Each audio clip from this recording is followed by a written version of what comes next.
देखिए, आज के इस वीडियो के अंदर हम करने वाले हैं कक्षा 10 प्रश्नावली है 1.1 वास्तविक संख्याएं और उसका क्वेश्चन नंबर 2 देखो यहाँ पर 1.1 का कि दर्शाइए कि कोई धनात्मक यानी प्लस की विषम संख्या है, वो 6q+1 या 6q+3 या 6q+5 के रूप का होता है, जहाँ q कोई पूर्णांक है, q भी कोई भी एक पूर्णांक है। ठीक है, ये जो है आपके इस चैप्टर 1.1 के 3 क्वेश्चन है, दूसरा, चौथा और पांचवा। ये आपको थोड़े से समझने पड़ेंगे, इनको थोड़ा सा याद रखना पड़ेगा। अब यहाँ पे क्या दे रखा है? धनात्मक विषम पूर्णांक। ठीक है, ये दे रखा है तो कोई भी आप मान लीजिए कि माना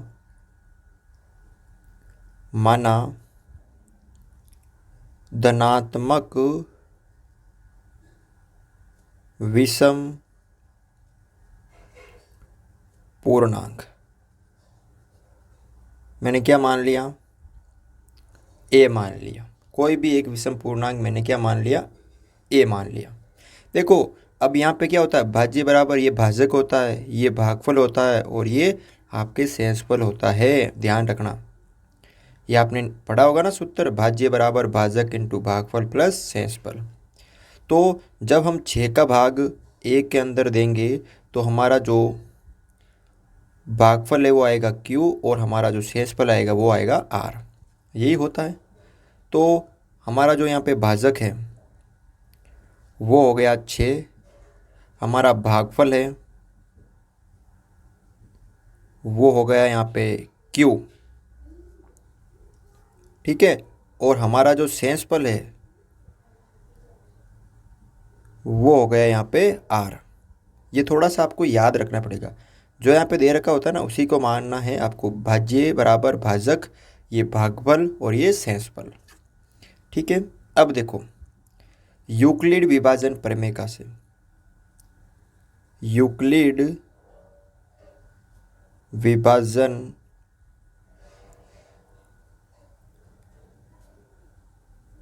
प्रमेय यूक्लिड विभाजन प्रमेय से। अब ये क्या हो गया? हमारा कोई विषम पूर्णांक है, उसका ये रूप हो सकता है क्या? जैसे कोई एक संख्या है, ये भाज्य कैसे आता है वापस? ये जो भाज्य है ये हमने माना है, ये कैसे आता है? जब भाजक और भागफल को गुणा करके शेषफल जोड़ते तभी तो आता है ना। तो भाज्य बराबर भाजक क्या है? हमारा 6 दे रखा है और शेषफल क्या है? Q।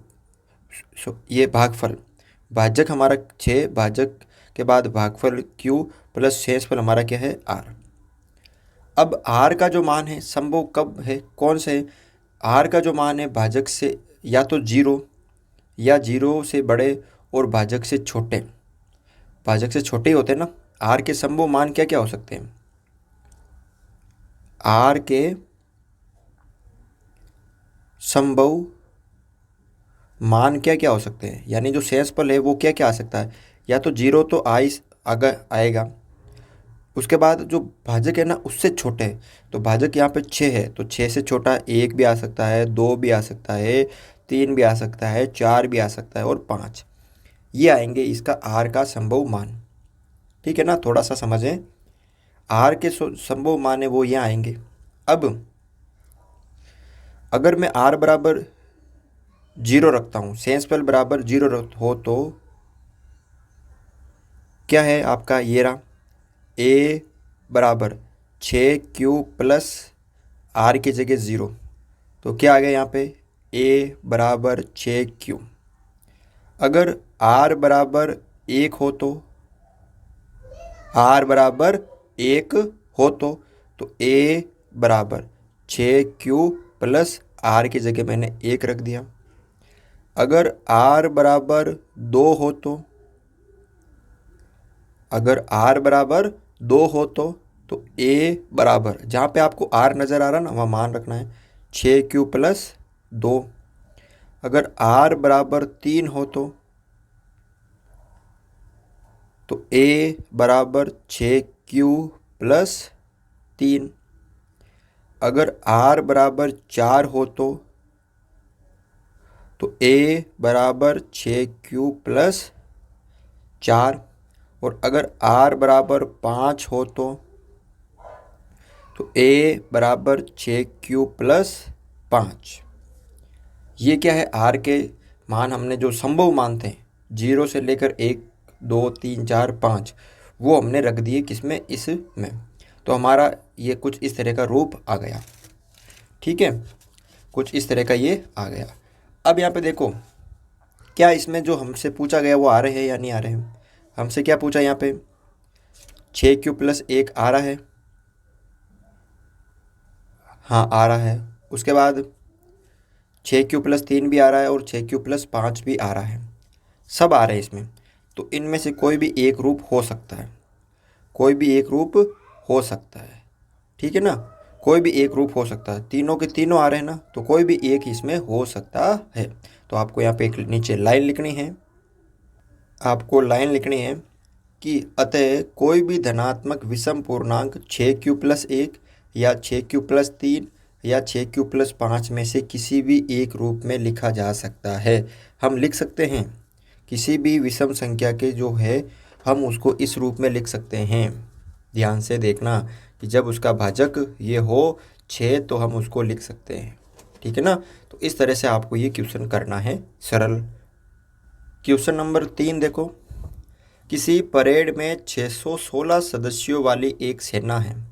कितने सदस्य है, 616 सदस्य वाली एक सेना है, आर्मी की टुकड़ी है, को 32 सदस्यों वाले एक आर्मी बैंड के पीछे मार्च करना है।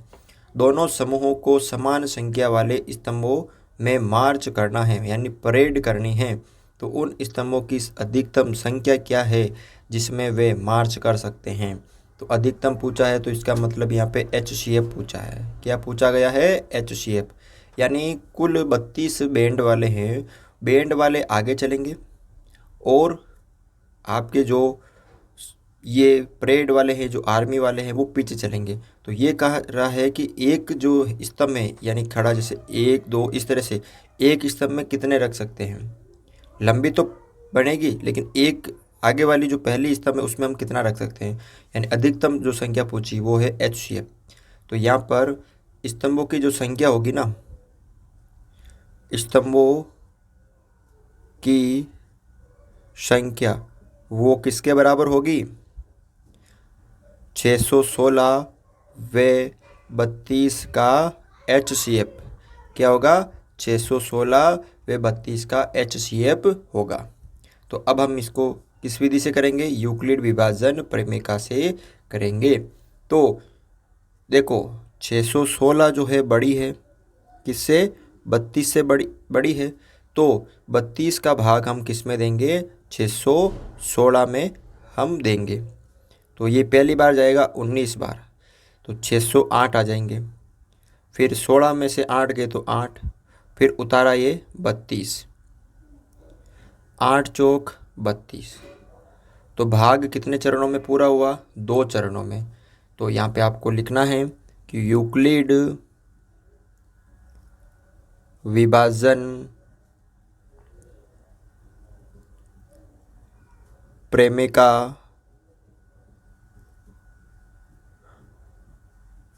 से।